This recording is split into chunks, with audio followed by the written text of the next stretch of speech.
मैं कमरे में खिड़कियां बंद करके आराम से बैठा हुआ था। मैं गलत से अंदर से दरवाजे की कुंडी लगाना भूल गया था। उसी वक्त अचानक मेरी भाभी अंदर आ गई। सामने का नज़ारा देखकर तुरंत बाहर भाग गई, लेकिन मैंने अपना काम रोकना सही नहीं समझा। जब मैं बाहर आया तो भाभी बोली, क्यों समीर अंदर क्या कर रहे थे? मैंने कहा, भाभी आपको पता ही है आप मेरे मुंह से क्या सुनना चाहती है। भाभी बोली, और सब ठीक है, लेकिन तुम्हें अपना कमरा बंद नहीं करना चाहिए था। मैंने कहा, भाभी मुझे क्या पता था कि तुम उसी वक्त कमरे में आ जाओगी, वैसे भी तो कुछ गलत कर नहीं था। भाभी बोली, यह बात नहीं है, लेकिन फिर भी तुम्हें पता है जब कोई उस काम को करते हुए देख लेता है तो उसका मन भी वही सब करने को लगने लगता है। मैंने कहा, तो भाभी तुम भी आ जाया करो। भाभी बोली, मन तो मेरा भी बहुत कर रहा है, लेकिन तुम्हें तो पता है तुम्हारा भैया कई दिनों से घर से बाहर गया हुआ है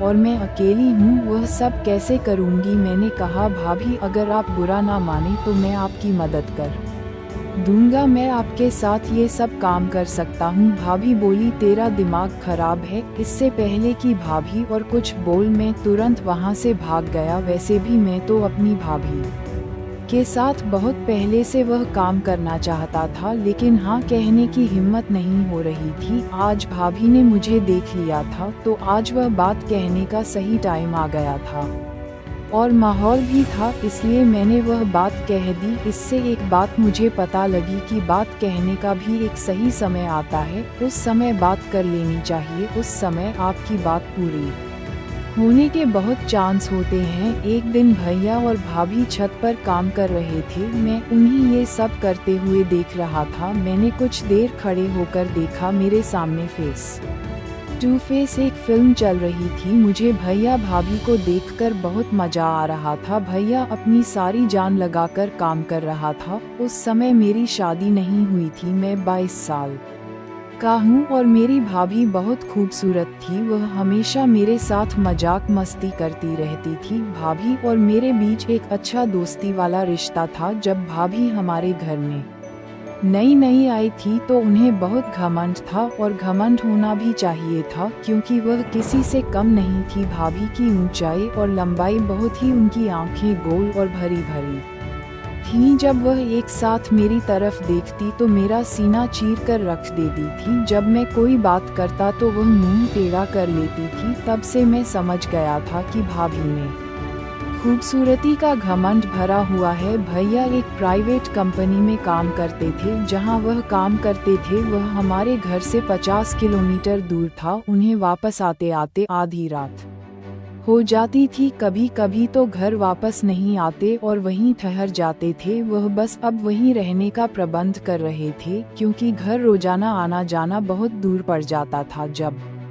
भैया जी वापस नहीं आते थे तो भाभी अपने कमरे में अकेली रहती थी। मैंने भाभी को कई बार अकेले देखा था और उन्हें देखकर ही मैंने भी महसूस किया कि मेरे भैया आधी रात घर आते हैं, कभी काम करते हैं और कभी नहीं। जितनी भाभी को प्यार की जरूरत थी इतना प्यार भाभी को नहीं दे पा रहे थे। यह बात मुझे पूरी तरह से समझ आ गई थी। एक दिन सुबह मैंने देखा भाभी बहुत उदास लग रही थी तो मैंने उससे पूछा, क्या हुआ भाभी, आप उदास लग रही है? भाभी बोली, मेरी तबीयत कुछ ठीक नहीं लग रही। फिर मैंने उनके लिए मेडिकल स्टोर से दवाई ले आए। दवाई खाकर भाभी अपने कमरे में। थोड़ी देर बाद उनका हालचाल पूछने के लिए मैं उनके कमरे में गया तो देखा कि उन्हें काफ़ी बुखार था। मैंने कहा, भाभी भैया जी आज घर नहीं आएंगे? भाभी बोली, वो ऑफिस के काम के लिए कुछ दिनों के लिए बाहर गए। मैंने कहा, अब क्या करूं, भाभी की तबीयत बिगड़ती जा रही है। तभी मुझे ध्यान आया, मेरा एक दोस्त था अमन, उसके पापा डॉक्टर थे। मैंने तुरंत अमन को फ़ोन किया और कहा, अमन तुम्हें एक काम करना है। वह बोल, हाँ बताओ क्या काम है? मैंने कहा, तू जल्दी से अपने पापा को मेरे घर भेज दे, मेरी भाभी की तबीयत बहुत खराब है। तो बोला, ठीक है यार, मैं अभी भेज देता हूँ। थोड़ी देर बाद अमन के पापा आ गए। उन्होंने भाभी को एक इंजेक्शन लगा दिया और कुछ दवाइयाँ लिखी थी। करीब 1 घंटे बाद भाभी को आराम मिल गया। फिर सुबह मैं बाथरूम जा रहा था तो भाभी बोली समीर 1 मिनट आओ मेरे पास। मैं उनके पास गया। भाभी बोली मुझे माफ़ कर दो। मैंने पूछा किसके लिए, तो भाभी बोली जब से मैं इस घर में आई हूँ एक बार भी तुझसे सीधे मुंह बात नहीं की, और तुम मेरा कितना ख्याल रखता है ये कल मुझे पता चला जब मेरी तबीयत खराब थी। मैंने कहा भाभी कोई बात नहीं, मैं तो तुम्हें अपनी ही मानता हूँ। फिर मैंने सोचा कि भाभी तुझे अपने दिल की बात कह दो, यही सही मौका है। लेकिन मैंने सोचा अभी दिल की बात बताना बेवकूफ़ी होगी, क्योंकि अभी तो भाभी मेरी और बात करने लगी। अगर मैं अभी बता दूंगा तो बहुत जल्दी हो जाएगा और भाभी भी नहीं कर सकेंगे, इसलिए पहले भाभी के साथ और ज़्यादा प्यार पाना पड़ेगा। इसके बाद चाची और मेरे बीच एक अच्छी दोस्ती हो गई। मैं भाभी की हर बात मानता और जो भी काम वो कहती मैं दौड़ दौड़ कर देता। भाभी अब मेरे प्रति थोड़ी ज़्यादा आकर्षित होने लगी थी। एक दिन भाभी ने मुझसे कहा समीर तुम्हारा भैया तो कभी कभी ही घर आता है, तुम रात को मेरे कमरे में आ जाया करो, हम दोनों बातें कर लेंगे या एक साथ बैठकर फिल्म देख लेंगे। अकेले में मेरा कमरे में जी नहीं लगता। मैंने अपने मन में सोचा लो भाभी मुझे हिंट दे रही है। डायरेक्ट कहने से तो अब मुझे और भी आसान हो गया, किसी भी तरह से अपनी बात कह दूंगा। मैं भाभी के कमरे में गया तो भाभी अभी भी घर के काम कर रही थी। भाभी को देखकर मेरा मन मचल गया और मैंने मोबाइल में मूवी देखने लगा। वीडियो की आवाज़ पूरी ऊंची थी और पूरे कमरे में सुनाई दे रही थी। भाभी के पीछे का मुंह कमरे के गेट की ओर नहीं था बल्कि टेढ़ा था, इसलिए बाहर से कोई आ रहा है इसका पता नहीं चल सकता था। मैं अपनी मस्ती में फिल्म देख रहा था और आवाज़ का आनंद ले रहा था। मुझे ये भी पता नहीं चला कि कब भाभी कमरे में आ गई। भाभी के पीछे आकर वह फिल्म देख रही थी, लेकिन मुझे ये पता नहीं चला भाभी ने खानखर मारी और मैं उस फिल्म से ध्यान हटाकर देखा तो पीछे भाभी खड़ी हंस रही थी। मैं जल्दी फिल्म बंद कर दिया और पूरी तरह घबरा गया। भाभी ने मेरा कान पकड़कर कहा क्यों, अब क्यों बंद कर दिया, क्यों डर गया? मैंने थोड़ी हंसते हुए और थोड़े घबराते हुए कहा भाभी डर लगता है जब कोई वह फिल्म देखते हुए पकड़ लेता है। वह बोली अच्छा अब तुम्हें डर लगता है। जब भाभी के कमरे में फिल्म देखने लगे थे तब तो डर नहीं लगा कि भाभी कब आ सकती है। मैंने कहा भाभी बस क्या बताऊं, आपके कमरे में पता नहीं क्या है और जब आना होता है तो मन मचलने लगता है। मैं भाभी का हाथ पकड़कर बेड पर बैठ गया था और कहा भाभी मैं एक बात कहना चाहता था, क्या तुम बुरा तो नहीं मानोगी? भाभी बोली तू तो कुछ भी कह ले, मैं बुरा नहीं मानूंगी। मैंने कहा अगर मुझे बुरा मानना होता तो जो तुमने हरकत करता है उसे देखकर तो मैं तुझे कमरे से बाहर निकाल देती। मैंने थोड़ी नज़रें झुका ली और फिर कहा भाभी जब तुम पहली बार इस घर में आई थी तब से मुझे तुम बहुत अच्छी लगती हो। भाभी बोली अच्छा जी तो फिर क्या करें? मैंने कहा भाभी मैं तुम्हारे साथ एक बार। भाभी बोली समीर पर यह कैसे हो सकता है? अगर यह बात तुम्हारे भैया को पता लग गई तो वह मुझे नहीं छोड़ेंगे। मैंने कहा भाभी हम घर वालों की नज़र से जुड़कर काम करेंगे। भाभी बोली नहीं मैं तुम्हारे साथ वो सब नहीं करूँगी। मैंने कहा भाभी मैं तुमसे वादा करता हूँ कि हमारी बात घर के तीसरे व्यक्ति को नहीं पता लगेगी। भाभी बोली पर समीर मैं तो तुम्हारी भाभी हूँ। मैंने कहा तो क्या हुआ, हम कुछ गलत नहीं कर रहा। भाभी ने कहा तू तो देख ले भैया तो आधी रात को घर आता है थका हुआ, कभी कभी वह तुम्हें खुश करता है कभी नहीं। मुझे भैया जी के बारे में सब पता है, बस तुम खुश रहने का दिखावा करती हो। भाभी का चेहरा ही उतर गया और भाभी का चेहरा देखकर मुझे सच का पता लग गया। भाभी बोली हाँ समीर तुम सच कह रहे हो, बस टाइम ही बीतता है।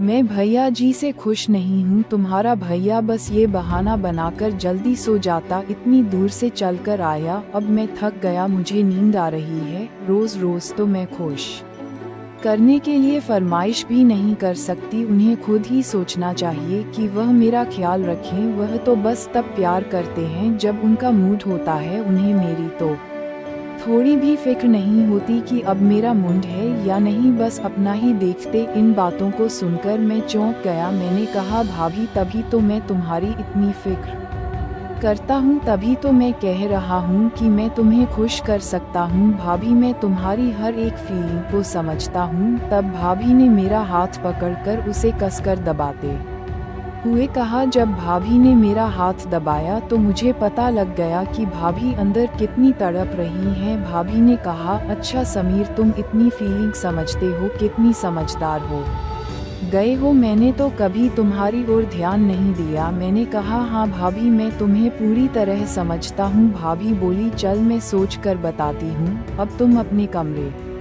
में जाओ। जिस हिसाब से भाभी ने मुझे कमरे में भेजा वह मुझे पसंद नहीं आया। मेरा पूरा मूड खराब हो गया था, अब कुछ भी नहीं हो सकता था। अगले दिन मैं सुबह बाथरूम में नहाकर बाहर निकला, उस समय की भाभी भी आ गई। वह बोली, आज बड़ा स्मार्ट लग रहा है मेरा समीर। मैंने कुछ नहीं कहा और अपने कमरे में चला गया। मैं भाभी से नाराज था। थोड़ी देर बाद भाभी मेरे कमरे में आई और बोली, क्या हुआ समीर, तुम मेरे से नाराज हो गए। मैंने कहा, आप मेरे पास से जाएं, अपने काम करें, मैं आपके साथ कोई बात नहीं करना चाहता। फिर मैं अपने काम के लिए बाहर चला गया। जब मैं शाम को घर वापस आया तो देखा कि भैया जी भी घर आ चुके थे। मेरा मूड और भी खराब हो गया क्योंकि अब मेरा सपना सपना ही रह जाएगा। भैया ने मुझे देखकर कहा, समीर कैसे हो। मैंने कहा, ठीक हूँ भैया जी। फिर मैं अपने कमरे में चला गया। थोड़ी देर